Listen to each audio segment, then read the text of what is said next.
of journalism. Welcome to Global Journalist. I'm Jason McClure. Back in 2015, the migration crisis in Europe was in headlines all over the world. Thousands of people fleeing countries like Syria, Afghanistan, and Eritrea drowned in the Mediterranean. More than 1 million others made it to Europe, though not all of them found a warm welcome. Since then, the numbers of people crossing the Mediterranean has declined dramatically. Last year, the International Organization for Migration counted 363,000 arrivals, and from January to September 3rd of this year, just 126,000. Now, the main reason for this drop was a 2016 deal with Turkey that has largely closed the main sea route from Turkey to Greece. But many problems still remain, not least for tens of thousands of migrants who arrived in Europe over the past few years and still find themselves in legal limbo.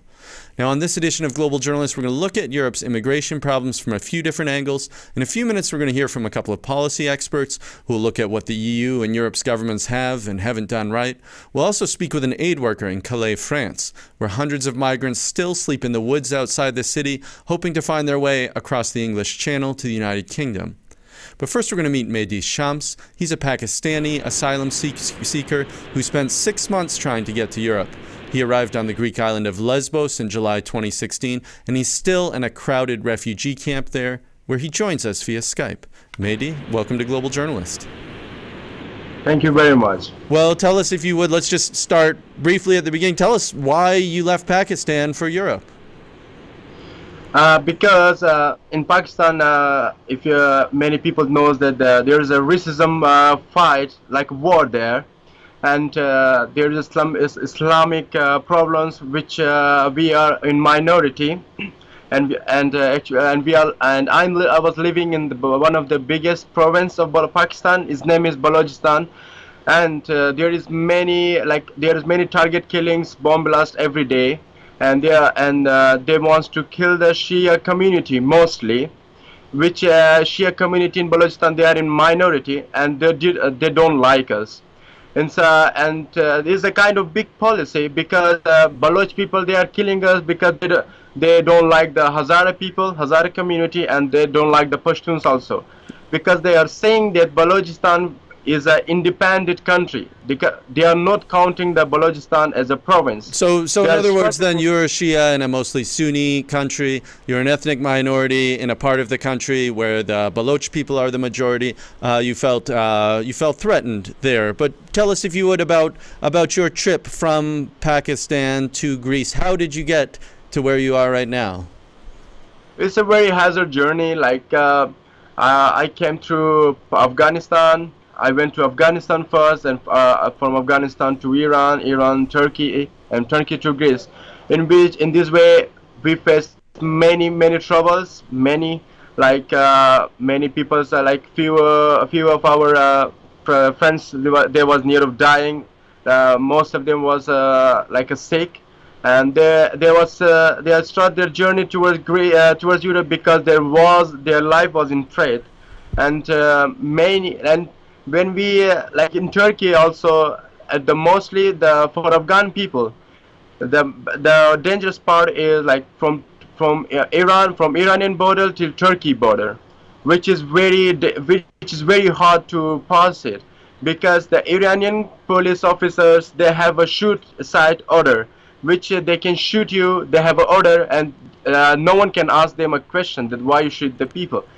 And on the Turkey side, they also allow, and they also can beat you all. And on the way, when you cross the border parts, in the city, there is many troubles, which is really hard for the refugees to stay there. Well, let me just stop you there, because you said there was difficulties with security forces in Iran mistreating migrants, and then once you got to Turkey, how did you get to Greece from Turkey? I understand that you went by sea, but how was that journey? That journey is a kind of very hard, and on the second time I entered in Greece. For the first time, when I was in Istanbul, and then we went to Izmir. From Izmir, we tried to come Greece, in which we start our journey at the night time, and the Turkish Coast Guard, they caught us from the center of the sea and they took us back. And what happened there, it was a kind of surprising for me. In the UNHCR, the officials came, UNHCR came, they took us our fingerprints, pictures, and we was wondering that okay, they will take us to the camp. But unfortunately, this thing's nothing. This thing have not happened.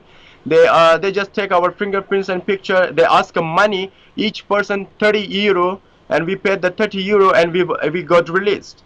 And we went to terminal back to Istanbul, from Istanbul back to another city. On the second time, I don't know from which part we came, because we was in the van and it was so dark. We wasn't allowed to see the Okay, outside so of your the first window. effort to cross, you were picked up by the Turkish Coast Guard, you were brought back, eventually you were released, and then you made a second attempt to cross Yeah. this part of the Mediterranean to get to Greece in an open boat, an inflatable boat, I guess. Talk to us about what happened the second time. In the second time, like it was near of the it was early morning. We start our trip towards Greece, and as the smugglers are saying to refugees that just go you have to drive only 1.5 hours, and then you will be entered in Europe, which is totally lie. It's not the way that they are saying. So in the second time, our boat was stuck in the center at the center of the sea, which we was so uncomplicated. Like it's a very unstable situation. Like we were so quiet, no one is speaking any word, and we came with the idea like we can turn on our cell phones, which we opted like before before climbing in the boat. We turn on our cell phones, GPS. We said like it's international water, for sure somebody can trace our signals. And this thing happened, and after 10 minutes of being stuck in the center of the sea, the Swedish Coast Guard, they came to pick up us, and then before changing our boat, they asked us some typical questions like what happened, why your boat was stopped. So we gave the answer like our motor is So you were not picked up by working. the Swedish Coast Guard off of Greece, and eventually you were taken to a Greek refugee camp, and our time does grow short, but if you could, just for our last question, talk to us about conditions inside this Moria refugee camp where you are. What's it like to live there? What are your living conditions like? The living condition is terrible. Before coming here, I wasn't I was aware of the situation, but not that much bad. Like here at the moment, the capacity of this camp the capacity of Moria camp is about for 2,000 people, in which 5,000 people are living at the moment, and still people are coming, and in every second step we have problems everywhere. And we have a food, we have a washing, like we don't have a regular water, we don't have a regular good foods, like we don't have a clothing space, and people are living in the tents, and now the winter is coming and more people are landing in this island, which is a sign of danger, because the winter is a big challenge for everyone to pass it. As the last year in the winter we lost 7 people. Seven Well, people was Mehdi, dead. it sounds like a very difficult situation there. I'm sorry for this. We're just out of time right now. Thank you so much for joining us this morning. You're welcome. Thank you very much. A reminder that you're listening to Global Journalist. On today's program, a look at Europe's continuing struggle to deal with the 1.5 million migrants who have crossed the Mediterranean since 2015. We just spoke with Mehdi Shams, a Pakistani asylum-seeker who's been held in a Greek refugee camp for over a year. Now we'll move to Calais in northern France, just across the English Channel from the British city of Dover. That's where a huge migrant camp known as the Jungle was famously demolished by French authorities last year.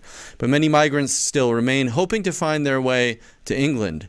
Now, to hear more, we're joined by Maya Konforti, an aid worker with the group L'Auberge des Migrants. Maya, welcome. Thank you. Well, tell us about the situation for migrants right now in Calais. There was a camp of this Jungle camp that was destroyed by police right now, but the people are still there. Tell us about the situation.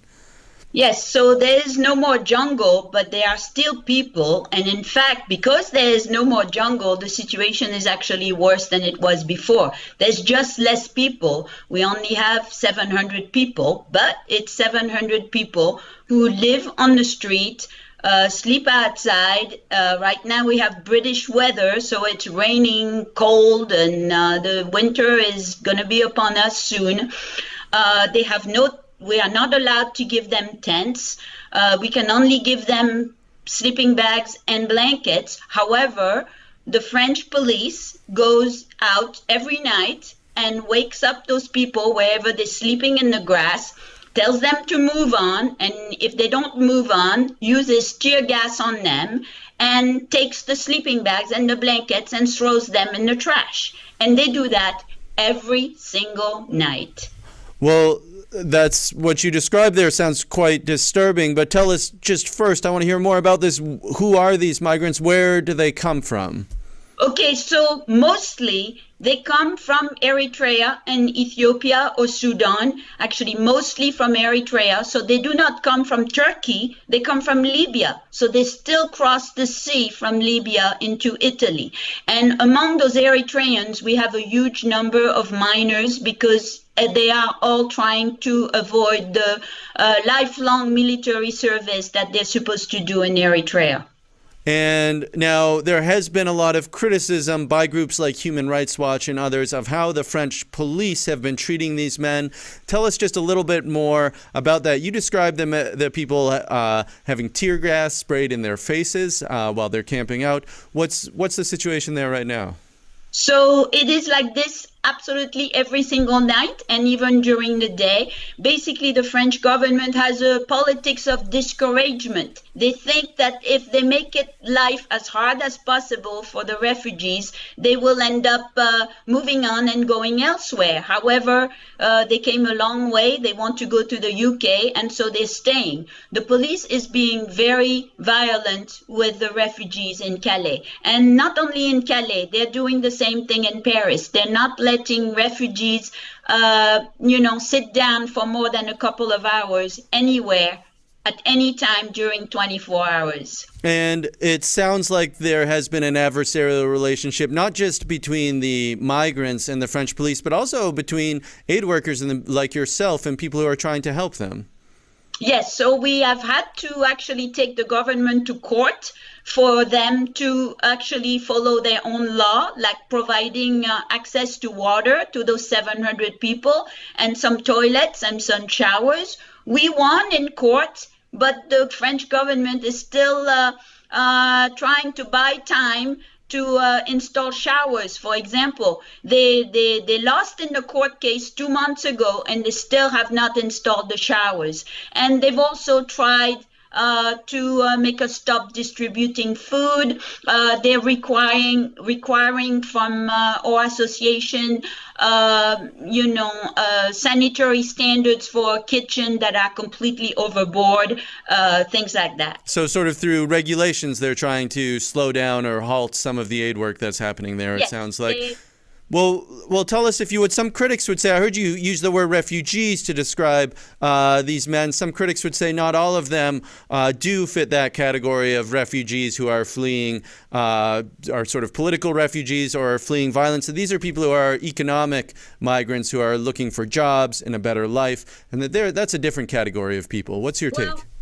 Is it a different category? First of all, any country that's at war or has political problems obviously also has economic problems. So making the difference between the two is very difficult to start with.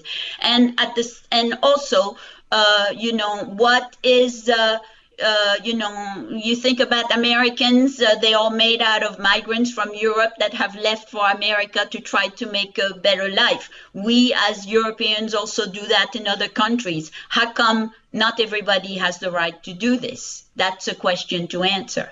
Well, Maya Konforti, thanks so much for joining us this morning. You're welcome. A reminder that this is Global Journalist. I'm Jason McClure. If you've just tuned in, we're talking today about Europe's continuing struggles to deal with the 1.5 million migrants who have crossed the Mediterranean since 2015. If you're interested in more coverage of underreported international and human rights news, visit us at globaljournalist.org. You can also connect with us on Facebook and Twitter, or subscribe to the videocast of this program on YouTube. Now, up next, we're going to talk about the big disagreements within the European Union about what to do with all these people and who should be responsible for them. Joining us from Washington, D.C. is Mike Gonzalez. He's a former foreign correspondent for the Wall Street Journal and other publications, and has reported from Brussels as well as many other international posts. He was also a speechwriter in the State Department's European Bureau in the George W. Bush administration. He's now a senior fellow at the Heritage Foundation. Mike, welcome. Joining us also in Washington is Eric Bratberg. He's director of the Europe program at the Carnegie Institute for International Peace. His writing has appeared in the Washington Post, the Financial Times, the Atlantic, many other publications. Eric, thanks for joining us. Thanks for having me. Give us just a brief overview of how EU immigration policy has evolved since the beginning of this crisis a couple of years ago. Well, I think it's a good opportunity to take stock of how EU migration policy has evolved now 2 years since really the migration crisis started in kind of the late summer of 2015. And I think it's fair to say that at the time, at the beginning of the crisis, it was clear that the EU did not have a strong migration policy to handle this crisis. And I think 2 years forward today, it's clear that while some progress has been made, there are still lots of shortcomings. And I think when you look at the different dimensions of EU migration policy, the external dimension of trying to address the root problem, trying to make sure that migrants don't reach Europe illegally. Some efforts have been made. The Turkey deal was it seems like the policy in effect is to almost to build a wall around the Mediterranean to keep the migrants in Libya and in Turkey and these staging grounds from which they come to Europe. Yeah, I think that's a fair description. Kind of build a European wall by externalizing the problem. The deal with Turkey was basically designed to have Turkey provide for the refugees so that they don't reach Europe, while in turn provide assistance to Turkey. The same type of arrangement, although it was very controversial, is now being replicated in Libya and in North Africa, which of course, as we're seeing with the route of refugees in the eastern part of the Mediterranean drying up, the big problem facing Europe right now is migrants coming to Italy and increasingly to Spain from North Africa. So that's why European countries are trying to sort of deal with these countries, provide assistance, but also to make sure that that's something that. Sure. Well, let me turn this just to Mike Gonzalez. Then tell us just a bit about the fault lines within Europe over how to address this. Yeah, sure. I lost some of what Eric said because the communication fell. But briefly, I have sympathy for the refugees, some sympathy for them, and I also have sympathy for the European government. I think in the interviews that you conducted, for example, you saw how Mehdi does have a reasonable case to make under the Treaty on Refugees. He is a persecuted minority as a Shia in Baluchistan. I suppose that as a Hazara, he came originally from Afghanistan. One has to question why he doesn't go back to Afghanistan. The West is spending a lot of money trying to make that country more inhabitable. But when you were interviewing, and we learned also from Mehdi that he's carrying smartphones. In the interview you had with Maya, as she said, a lot of the Eritreans are just trying to escape not serving military service. That is not one of the cases under the UNHCR in which you can apply for refugee status. I'm sorry, this is lifelong military service that we're talking about here. It's not just sort of like 2 years in. No, I understand that, but that is still not one of the cases you can make to have a refugee status according to the UNHCR. Well, I'm sorry, rules. we hear Maya disputing that point here as well. But Eric Bratberg, if I could bring you into this discussion then as well, what are your responses on that? Yeah, but clearly there are international regulations in place about who constitutes a refugee and who is an economic migrant, and we've seen this also in Europe with giving preference to people coming from war zones, Syria, Iraq, Afghanistan to some extent, and not allowing economic migrants to come into European countries. But of course, as we saw during the 2015-2016 refugee crisis, differentiating between these different groups is difficult once the floodgates of migrants towards Europe opened. A lot of people move towards Germany and towards Northern Europe and other countries. So I think we're now seeing a more restrictive European approach, including from countries like Germany, in order to make Europe somewhat less attractive to people who are not just fleeing war zones, but also fleeing dire economic situations, be it in sub-Saharan Africa or elsewhere in the Middle East or in Asia. And Mike, it seems right, like but if we want to help the people who have a true case to make, somebody such as Mehdi, that he will face persecution because of his ethnicity and his religious affiliation, then we cannot just simply open to everybody, to economic migrants. You know, European states have very wealthy welfare states. You know, as Milton Friedman just put it, you cannot have welfare and open borders at the same time. They're mutually exclusive. So while we do want to, compassion is part of human nature, we do want to help them. We cannot, as Maya said, why can't everybody just get up and move? We could have that, but then you have to tear down the welfare state. Well, let me turn this back to you then, Eric Brotberg, then, because part of what's happening now is that as this route across the Mediterranean from Turkey to Greece has been closed and migrants are being sent back to Turkey, in many cases if they're picked up at sea, is that there's been more pressure. More of the migration flows are going through Libya across to Italy and then from Morocco across to Spain. And there have been some agreements trying to keep the people in Libya, but there's been a lot of reporting that the conditions in which migrants there are living are just really horrible. I mean, there's a moral dimension to this as well, isn't there? Absolutely. And of course, Libya is different from Turkey in that Libya sort of lacks a stable government. There's still, very divided and insecure country. So it's harder to deal with as Europe is trying to do so. And there has been a lot of human rights concerns about the situation in detention centers in Libya. And I think, that's just the reality of a place like Libya. But I think it's fair to say, as you're describing, that the European approach increasingly is to kind of, again, externalize this problem, have Libya deal with the refugees coming to there so that they don't reach Europe, while in turn try to provide assistance to Libya to handle that situation and to sort of work on a political settlement in that country and provide humanitarian assistance, while at the same time, increasing, and we've seen this over the past 2 years, increasing maritime security efforts into the Mediterranean to sort of prevent human smugglers bringing refugees to places like Italy and now increasingly Spain. And that's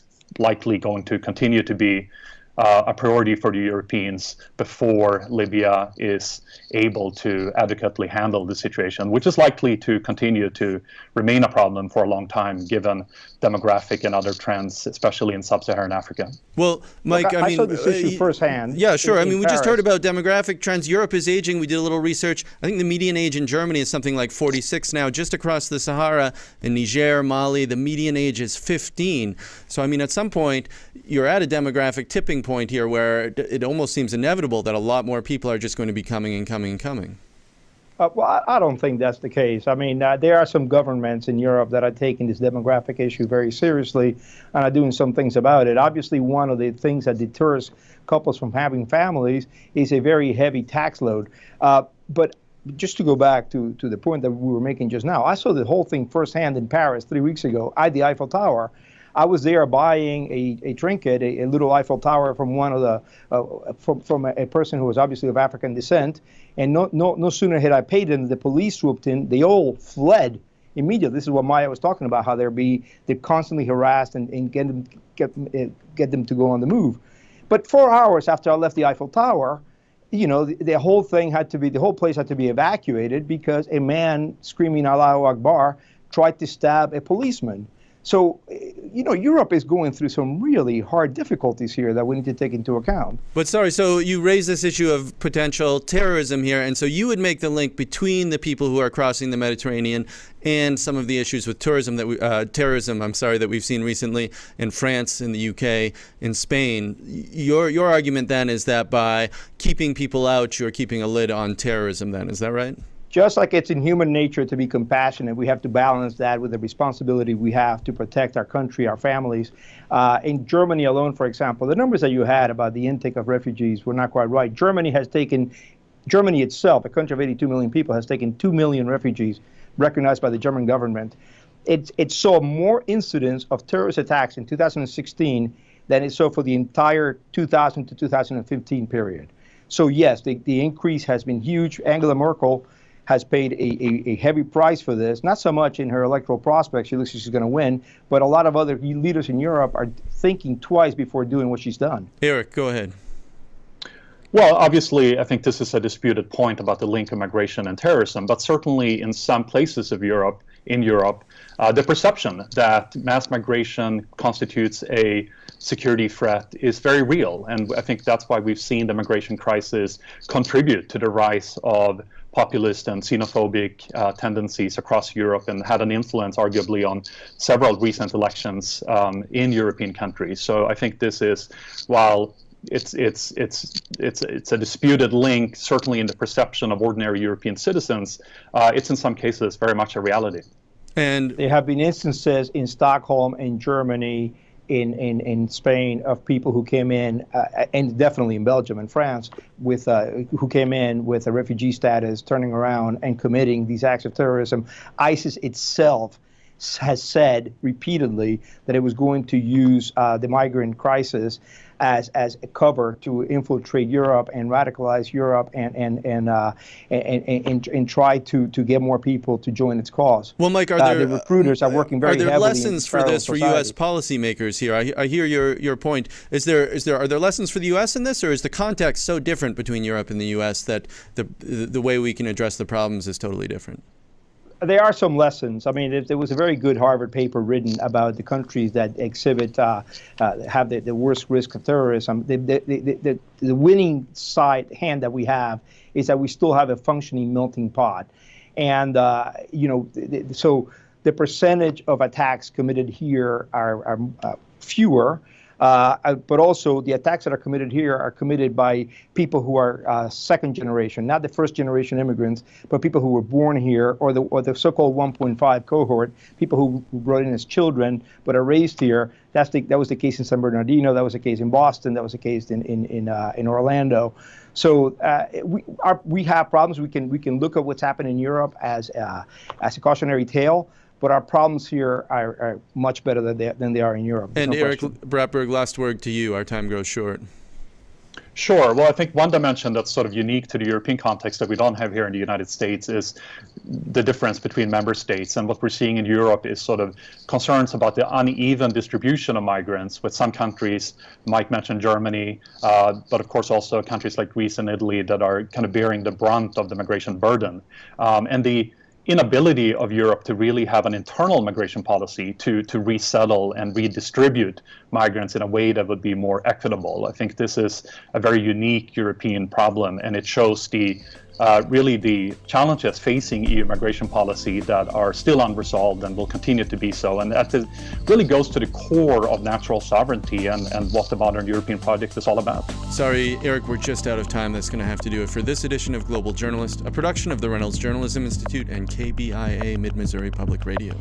Many thanks to Mehdi Shams, Maya Konforti, Mike Gonzalez, and Eric Bratberg for joining us. For all of us at Global Journalist, thanks for tuning in.